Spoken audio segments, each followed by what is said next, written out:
This video is sponsored by Game Theory Tables. Hello and well met. Now, normally I would be telling you about some cool new game I found or some really useful hobby hack to get your things on the tabletop quicker. But today I thought I'm going to do something different. I have a lot of games I like playing, and recently a fair few of them had some cool expansions. So I'm just going to do that. I'm going to cover those. I'm going to cover these cool expansions that I've discovered and just tell you about each and every single one of them. There's not a lot, so it's not going to be a long video, but it's kind of worth just bundling them all together. So that's what I'm going to do. I'm Peachy, and this is Peachy Tips. Now, I'm a creature of habit. I find games I like and I play them a lot, and I play them to death almost, because that's what I'm like. But there's three main game companies that I've played a lot of games of over the last year, and certainly you'll know on the channel as well. So there's Grey for Now Games. I am a big fan of Traitors and 0200 Hours. They've had some updates, so I'm going to cover those. Then we have Osprey Publishing, Silver Bayonet, Frostgrave, Oathmark, all those cool games. Silver Bayonet have had a fair few updates since we last talked about it, so I'm going to cover those as well, and some new shiny things that Joe's been working on. And then of course there's Modiphius, which do loads of things, but as a big fan of like 5 Parsecs from Home, 5 Leagues from the Borderlands, they've done some expansions for 5 Leagues of the Borderlands, and I'm going to cover those as well. So first of all, we're going to crack on and look at Grey for Now Games by Graham Davey. So, like I said, I'm a big fan of Traitors. Traitors has had some new cool expansions. You have the Sinister Civilian set, and you also have the Guardhouse Heroes set. They are literally like within the last week by the time this goes out. So, really, really cool sets. The civilian ones just gives you a whole bunch of, well, it's 6 new figures, cool resin figures of like a vampire, a little lost girl, some clumsy looking scholar, a lady who has like weird dubious meat pies, a spectral sort of ghostly kind of banner guy, and then a little assassin as well, a little lady assassin. They all come with a load of plot cards for the game and loads of extra like secrets and stuff like that. And when you play through the plots, there's also almost like a bit of a story thread with these as well. So there's a bit of a continuation. So I really like that. I mean, you've got obviously the vampire wandering around doing his things, draining necks from random civilians. You got this dumb, clumsy klutz of a scholar wandering through the town and then dropping the odd spell book, which then unleashes wild magic into the crowd and into the streets that obviously the guards have to then try and clean up and make him sort out. So they all have like I said, like a bit of a story thread, but then you can continue that through different games as well, which is really, really good fun. I never realize this. Graham not only writes his own games and does a lot of the, I guess, layout inside the books as well. And he also sculpts his own miniatures, which I didn't know until he mentioned it when I did a battle report with him on Wargames Illustrated magazine. Check that out. That was really good fun as well. But yeah, I didn't know he sculpted. So yeah, man of many talents, really. But yes, so the Sinister Civilians, 6 cool characters, lots of extra sort of like plots, rules, secrets that you can use in the game. You could just use them as normal characters as well. But yeah, really, really good fun. Then we have the Guardhouse Heroes, which gives you access to 4 cool looking heroes. So you have Lug, the ogre, who is just he just smashes stuff. Big old smasher. Then you've got Pericule, which is a gnome. These two work really well together in tandem. Pericule's been attacked, Lug will move closer to him. It's kind of like Pink in the Brain in a weird way, because you've got the brains and the brawn there. Really fun little characters. I mean, they're both beautiful figures. But then you have Sergeant Crustin, also a beautiful figure, mounted on a horse. He gives you, obviously you can get horses upgrades normally for your captains and stuff like that, but you've got like a cool sort of ability where you can subdue and kind of arrest things a bit more easily whilst on horseback as well. So he gives you some benefits for that. Just a bit of extra speed for your guards. And then there's Captain Bellicose. Really like this model as well. She looks badass. So she's got a mace, a shield, lots of armor, but she leads by example, and a cool little mechanic as well. If you're close enough and you can pass a test, basically your guards get an extra free action if they're close by to Captain Bellicose, which is kind of useful when there's a few, especially if you've got like a vampire, some creepy looking small child, a lady with meat pies, and an annoying klutz of a scholar wandering around. You might need these guys to help you out. But, I mean, they're here, the sets are here. You do get an extra little set of 3 little characters, which I can't wait to add into my Whitewood mercenary company as well. I'm probably going to do them as a mix for maybe Traitors Toll, because I've got like a cool set of guards in red, which I really, really like. So I might do some of them to match that. But I also want to do some of them to match my Whitewood Mercenary Company for my 5 leagues on the Borderlands, which I'll come to later. I've got like a cool mercenary warband I've been using for that story thread, so I might add some of those there. Certainly going to add lug into that. But you've got like a little dwarf guy, you've got a little halfling guy, and then you've got this cool dude with his guard dog, and they just look mega. So a nice spectrum. You've got a gnome, a dwarf, a halfling, an ogre, and then just some other looking badasses. But yes, Greyford Owl, Traitors Toll, some cool looking add-ons, all come with the cards as well, so you get like the upgrade cards for the Guardhouse Heroes too. Also, while I'm on the Greyford Owl game stuff as well, I mean, I did a video on 0200 Hours quite recently, but there is a set called Stiff Upper Lip. I kind of mentioned it in the video about like you could do the Eagle Has Landed kind of scenario. Well, this set is actually designed for that. So as opposed to playing the Commandos attacking Germans, you are the Germans attacking the British forces, potentially trying to take out important prime ministers of the era. But yes, that is great for now games, their expansion. So I'm going to move on to Osprey Publishing now, because I've neglected TC Stevens' Italy expansion, which has been out for about 6 months now, but it's worth like mentioning that. So if you are not aware of the Silver Bayonet, it is Gothic horror in the Napoleonic Wars. It's a skirmish game. You play a unit of troopers known as the Silver Bayonet, whose task is to hunt the undead and fell demons and other stuff, using the power of Napoleonic warfare and other sort of paranormal attire and gear. You don't need to know anything about the Napoleonic Wars to play this game. You don't even need to know anything about the uniforms. I know a bit, and I ignore it. But yes, so Italy is an expansion to this rule set, and it takes you into Italy, mostly southern Italy, an area called Calabria, and kind of gangster land really. But there's a whole, I mean, TC Stevens put a load of lore about the real lore, as well as like some cool lore that ties in with like the Silver Bayonet kind of stuff. But it gives you so much extra stuff. You got a whole new campaign system in there. There's loads of new units you can hire, or troopers to hire for your units. So whether that's like light infantry voltigeurs, you've also got conscripts and clergy, and then there's a whole plethora of baddies, which I really like, and I've used those in a few of my sort of narrative story playthroughs, my sharp style story playthroughs. I'll put a playlist up here if you've never seen them. Kind of like White Dwarf battle reports of old. It's more story than rules, but yeah, bit of a shout out to that, because why not? Because I love sharp, it's awesome.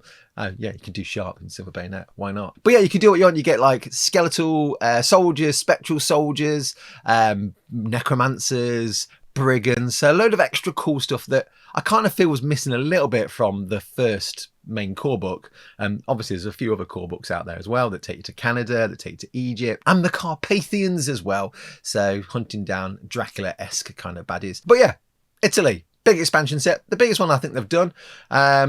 Cool campaign system, loads of extra cool baddies, loads of extra cool stuff to hire for your units, some really cool extra mechanics in there. I'm a big fan of the roaming patrols as well.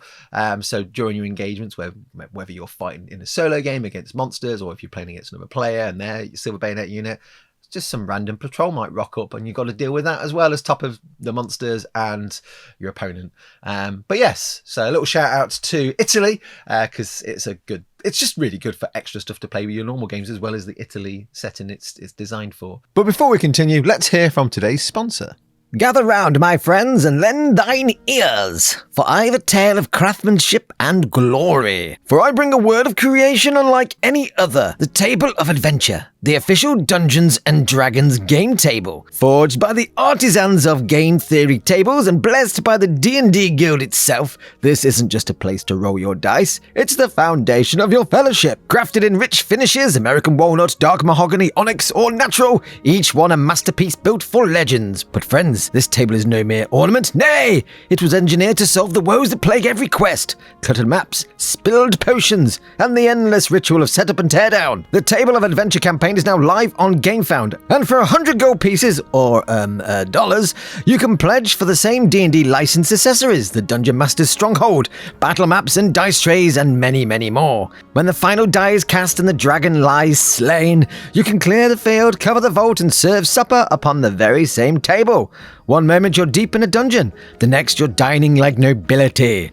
It's as practical as it is enchanting. So whether you dine, design, or roll divine, this table transforms every gathering into a legend. The table of adventure, not just furniture, my friends, a legacy in wood. But we're going to move on now to Britain, the Bones of Albion. Now, Joe is a big fan of English folklore, and I guess he just wanted to do a really fun book based on all that. The kind of concept is there's some ancient sort of ritual that's been done by druids during the Roman occupation, kind of gets stopped, but it's not quite finished. So it's still, there's something that's emanating with these sort of 9 stones known as the Bones of Albion. They kind of get spread around the UK. There's one major one, which is the 9th one, which is the keystone that kind of binds it all together. And these other ones are kind of like the lodestones around it that help generate the power. They've been scattered around. But skip a few hundred years. There's been like Viking invasions. There's been Norman invasions. Obviously the Saxons have been and gone. All that kind of stuff. Romans are long dead. And it's in the Napoleonic Wars. It's kind of at the height of like Napoleon getting ready to attempt his invasion of the UK. And by this point, stuff's happening. And you've just got a whole load of history of undead rising around. So you've got Vikings rising up from the ground. You've got Romans rising up from the ground and everything else in between. So a load of extra baddies to use in your games, whether that's Norwegian, Danish, Vikings, Romans, Normans.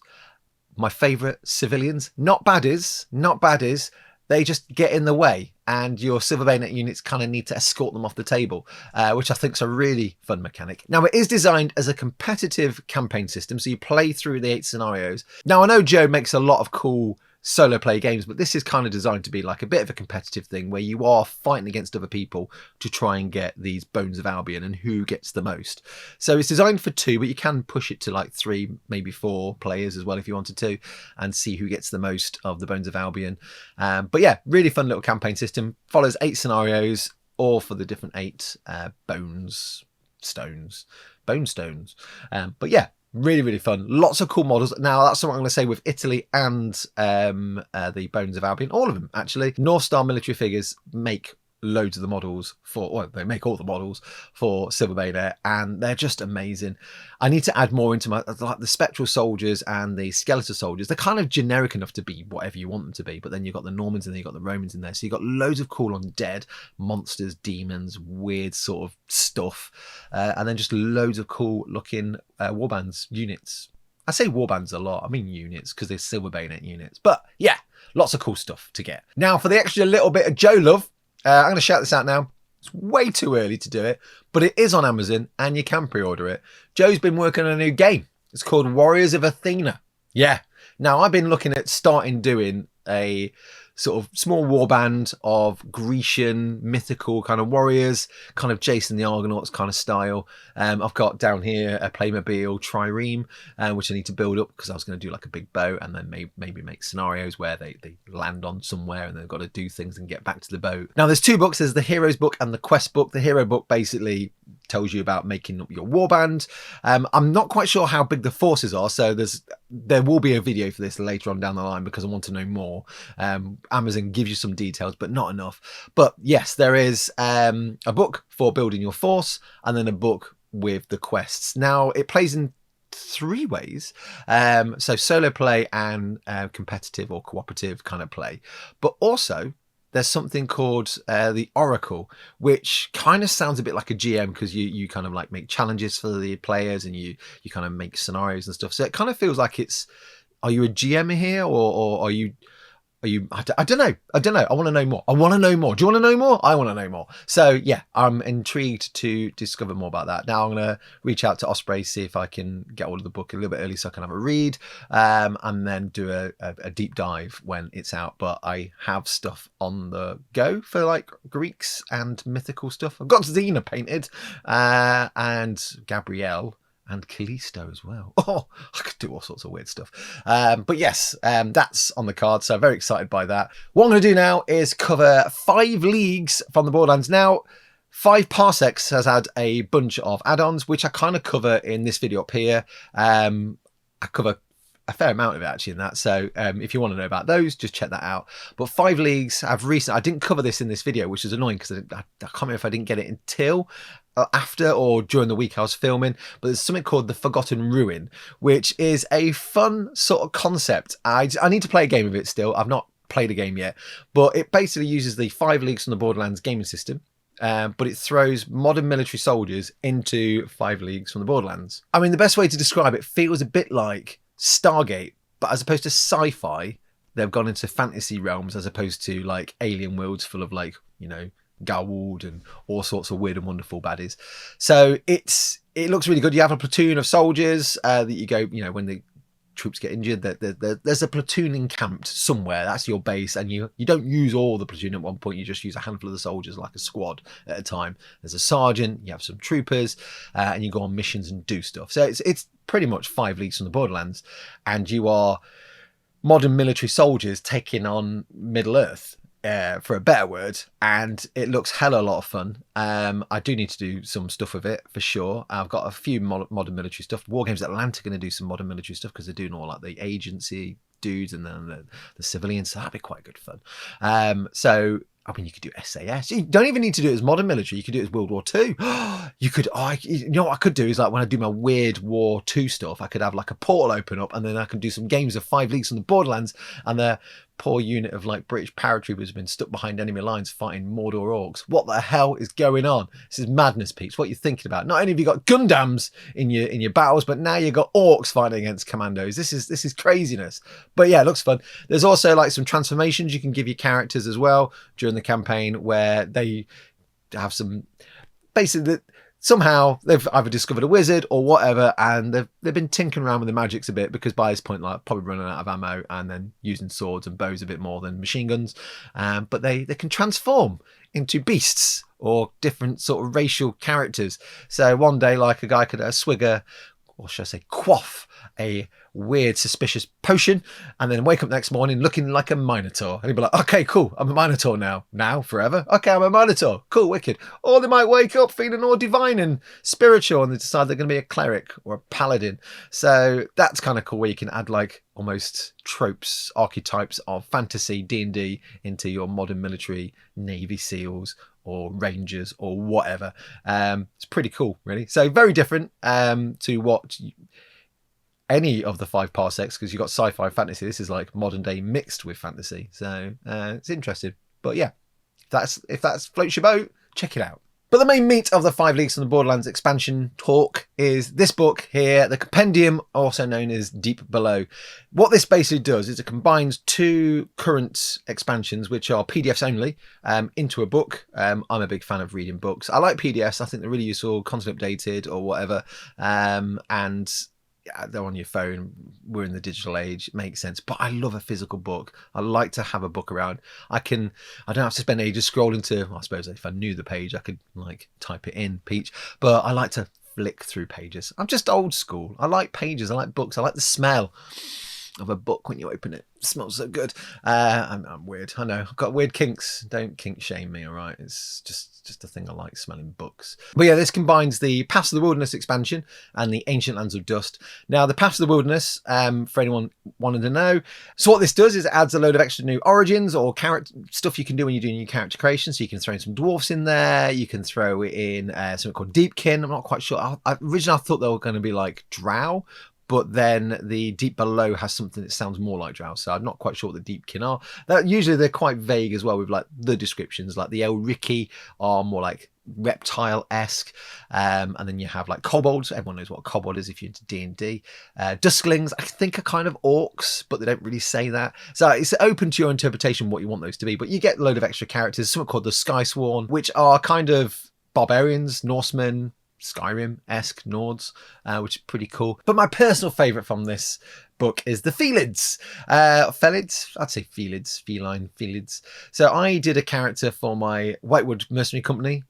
Kitty Galore, her name is. She's the leader of the group. I did it as a cat, and I was using the main book to start off with, and you get like ferals in there, which are meant to be like more like canine, but I kind of was like, well, that's an animal. I'll use those rules for her. But now I have more cat-esque abilities. It's not going to change her stats. It's just going to change some of the special rules that she has during the game. So I can just literally just use that now in my campaigns and not worry about like the changes. It's not really going to affect anything. So Pretty good. Pretty good. Then you got loads of cool new magical disciplines or mystical disciplines. So mystics are your spellcasters, your magicians, your wizards, whatever.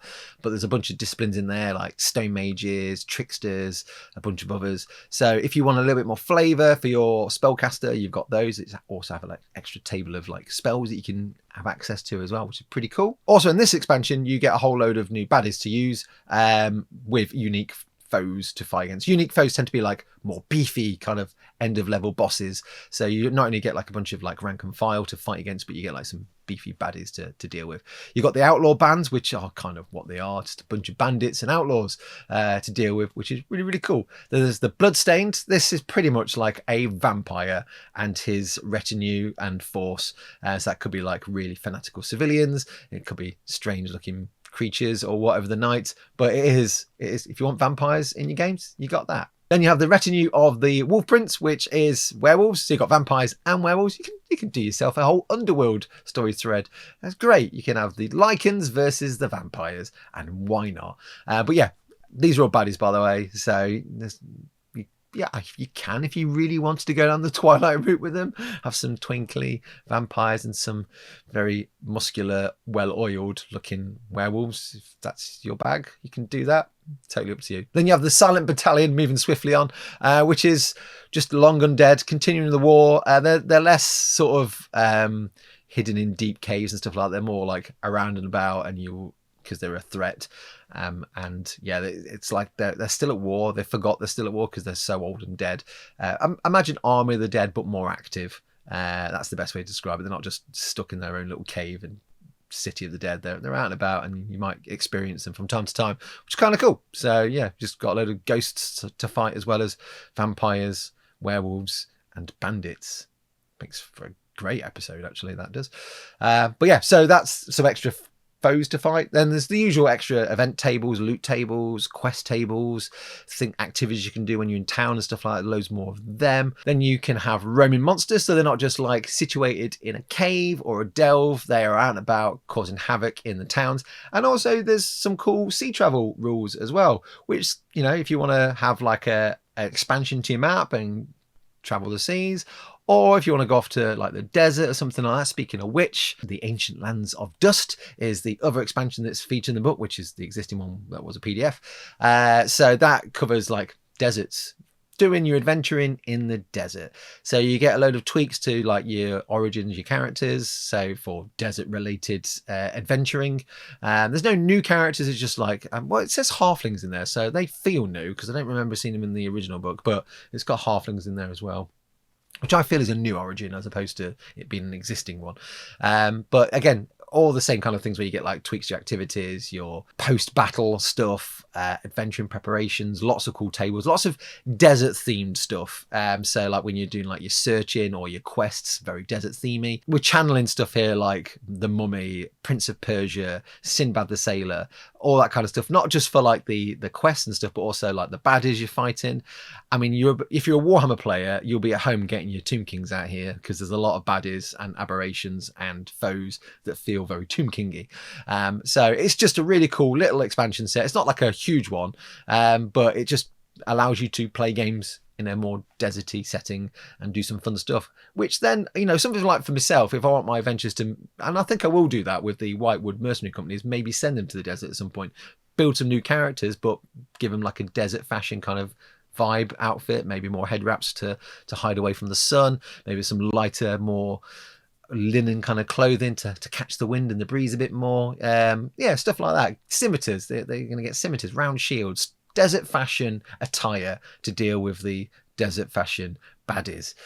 So yes, but we're going to move on now to the main chunk of the book, which is the Deep Below, which is it's a kind of a standalone expansion. You can use your warriors that you've built from your previous games and use them in this expansion, but it's designed to be started from scratch, as opposed to having like 4 heroes and 2 followers as a starting warband. This starts with 8, so you basically get to build 8 characters. So this is all underground. So we're talking like D&D Underdark here. We're talking adventures in the dark against all sorts of monsters, monstrosities. It's not going to be a nice place to fight. if you've played the bug hunt stuff for 5 parsecs, imagine how that is a standalone thing where you build a new warband and you're fighting in a different sort of environment. It's kind of like that, but this one is like in caves, underground, in the dark, dealing with lots of monsters. There's a cool settlement creation tool in there as well, so you can make your own little base or settlement or whatever. Basically, I guess, comes your base of operations to a certain degree. You've got in the battles a new phase or mechanic called the noise phase. So obviously as you're fighting, shouting, giving commands out, dealing with the baddies, screaming because you're in pain, it's going to draw attention of some dark dwellers in the shadows, and they're going to come and join in on the fight as well, which just adds an extra level of complexity and difficulty to your games. Also, something to mention is a couple of the different expansions. I think this one as well gives you like tweaks to make it a little bit harder as well. Most of the 5 leagues, 5 parsecs do have those in the rules anyway. Like, do you want it a bit harder? Follow this set of rules, make it a bit harder. So you get those as well. Again, more tables for different quests, items, just fun adventuring kind of stuff, because I like rolling the tables and seeing what happens. There's lots of that. But yeah, all fight in the dark. From a magic-y, mystical point of view, you've got runic magic.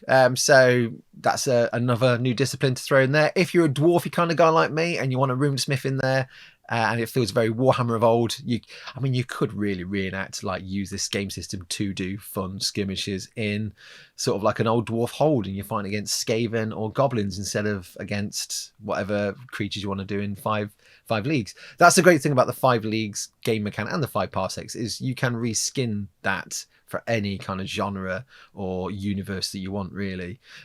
You could make it Lord of the Rings, you could make it Warhammer, you could make it Warcraft. There's no right or wrong way. It's designed for that. It's designed for you to use it in whatever storytelling capacity you want to use it for, which I think is really, really cool. So yeah, runic magic, pretty cool. There's a couple of new origins in this book as well. There's the Durs Can, not the Durs Can't. We don't like those. We get rid of those. We've got the Durs Can, and then you've got the Grey Elves, which are kind of like Drow. I think these are meant to be more like Drow because they're Underdark. Again, they're going to be better at seeing in the dark. There's some darkness rules as well, so certain things can only be seen so far, which I kind of like. But yeah, some new origins of characters you can have. I think the Durskin are kind of like a mix between goblins and dusklings. And if goblins are goblins, and if I'm right in thinking dusklings are kind of like orcs, I think you're getting Uruk-hai. I think that's what you're getting here. I think that's what the Durskan are Uruk-hai, which is cool. You can have Uruk-hai fighting in your party. They're not baddies, they're goodies. Yay, Lurtz is a goodie. We like that. Yeah, might do that. Get Lurtz, use them as a goodie. Oh, give Lurtz a nice blue shield with a white tree symbol on it. That's just weirdly mixing the streams there, Peach. Weird. Why am I doing that? Crazy. Now, as I mentioned, your characters, when you build this warband, you can use ones from previous ones, or you can make a new warband. There is 8. Now, in 5 leagues on the Borderlands, when you roll for your characters, you have like a basic stat line, and as you go through like the character creation process, roll on a couple of tables, you get some adjustments to that stat line as well as some other stuff. With this particular expansion, there are 4 extra stat line adjustments that can only be used once on 4 characters. So you have 4 to pick from, and you allocate those around. The other 4 then get archetypes, which is also quite good fun. So the first one you get is the Headstrong, which gives you +1 will. So you pick one of the other characters that's not at a statistic adjustment.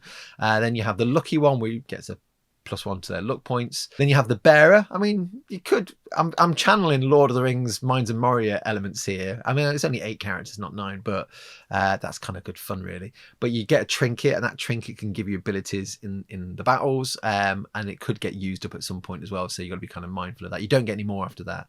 And then you get something called the Novice, which is just that. It's just a title. That's all you get. You are the green recruit. You are not very good, but you get the title the Novice. That's all you get, and that's very much channeling Peach the Unremarkable from my campaign. Speaking of my campaign, so I have alluded to this at some point. I've been working through a how to play 5 leagues on the Borderlands. I'm going to cover some of this stuff down the line as well, but the general gist of it is the first few episodes are kind of playing through the game, but also adding like a story element to it as well. So it's kind of a narrative story, but a playthrough as well. So the first one kind of shows you about creating your characters, the roles you make and how you go about doing that, a little bit of a story on where you go and how they got into town and the roles they make in town. The second episode was like fighting a battle, how the game system works when you do a battle. The third episode was like the combat resolution at the end of that, so like, well, post-battle sequence, so if anyone's injured, the roles on the tables there, and then some extra little gubbins and fun things you can do. And I've done a fourth episode, which is kind of like there was a build-up in the story to do a rescue, so it's combining all those things in the first 3 episodes into one episode, with a bit of a cliffhanger on that one. So down the line, I want to cover magic, I want to fight some monsters or aberrations as they're known. But yes, Deep Below will be kind of fun to delve down into the deep dark at some point, because there is a place in the map that I've got in the storyline which is like in the mountains, and there's some ancient kind of ruin in there, so I could use elements of the Deep Below, because I'm not starting a new warband as such, but it'd be kind of cool to have those elements, certainly from a game point of view. When it's get the noise rule, that'd be kind of good fun as well. But yes, so this has been a really weird video, I guess, to a certain degree, because it's just like, hey, I'm going to talk about the expansions these games are like, but I hope it's been insightful, because they are really good expansions, worth getting as well if you are into these games. So I've probably the last week or two, probably a little bit longer, I've got like a whole bunch of, so the 5 leagues I've got, obviously the 0200 hours set there. I've got the extra Traitors told stuff. Again, that's the other thing as well with my games that I'm doing, this narrative story thread of the Whitewood Mercenary Company, is if I want to do like a patrol mission in town, I will use Guards of Traitors toll rules. If I want to maybe do a sneaky, I might use the 0200 hours rules. Oathmark for a big battle. There's lots of game systems out there, so I will kind of try and cover and do how to plays in the format of using the story that I've built up. If it gets the views. I mean, they have slowly but surely been getting less views, but that's kind of normal with like battles and gaming reports, is like people, you get drop off because it's not their thing, and that's totally normal. But yes, I hope you've enjoyed this. If you've got other game systems that you've seen on the channel or you like, and you're like, oh, have you checked out this expansion? Don't know if you know it's a thing. Do throw them in there. As always, I'm going to forget stuff, because that is just the way of the world. My brain is only so big. It's not very big at all. But there's only so much my brain can take. But yeah, do throw in the comments if there's some other cool things, like, oh, by the way, Peachy, in this campaign system that you just talked about, you can do this as well. Do throw that in. It's really helpful for the audience and me, because like I said, forgetful. But as always, a big thank you to everyone for supporting me. Big thank you to my patrons. Your support is the best. I can't wait to do more 5 Leagues on the Borderlands story stuff. The patrons are going to get to choose who lives and dies, which is going to be right good fun, because I will leave the decision making to some of my characters to my patrons. So if you want to decide the fate of some of my characters as and when they happen, do consider joining the Patreon and choosing the fate of maybe Peachy dying, or maybe Kitty losing a leg. Not that that's even a rule, but I'll make it a rule. But she's got a tail. Oh, I need to add a tail. Forgot about that. Need to add a tail to Kitty because she's a cat, and a few people said she's not got a tail, Peach. You need to add a tail. Just get a little bit of solder wire. It's kind of bendy. That'll work. But yeah, love expansions. Can't wait for more. Now, one thing I will say is I literally can't wait to paint these up. I was going to try and see if I could squeeze a paint guide into this video. If it's in the video, you know I've done it. If it's not, I've just not had time. But they're so good. Graham, you've done a great job on these models. I had Steve, mate, who's a sculptor, and he was like looking at it going, these are really good. He was impressed by your ability to sculpt, but not just that, but like how you've like designed them for like mold purposes as well. And so easy to clean up. That was just really high quality resins. So well done. Really, really good models. I can't wait to get them painted and turn them into the Whitewood Mercenary Company, amongst other stuff. But yes, I am waffling again. I am well aware. I kind of do that so all the names can go by as well. Give them time. If I do it too quick, they go too fast and no one can read the names. So if I go a bit slower, it gives them more time. But yes, I plan to cover some Gangs of Rome stuff at some point as well, because I've got a set of Gangs of Rome, but I've also got some of the Blood on the Sand Romans as well, which is a different Kickstarter, but it's the same company, Wargames Atlantic, that have made Romans for both of those games, which kind of feel right to combine them. So I would like to cover a gladiator-esque game, or I might cover both games in the video and just talk about Gladiators in general. That'd be quite good fun. What else have we got to cover? Oh, Legion, Star Wars Legion. I've got some Stormtroopers. I want to do a little guide on that and talk about Star Wars Legion. A Halloween video. There's some really cool games by Blacksite Studios that they sent through to me. There's loads, but there's some really fun sort of Halloween-esque kind of stuff. So I might try and cover that for Halloween as well. But loads of stuff I need to do in the next few weeks. It's busy. But yes, as always, thank you very much for watching.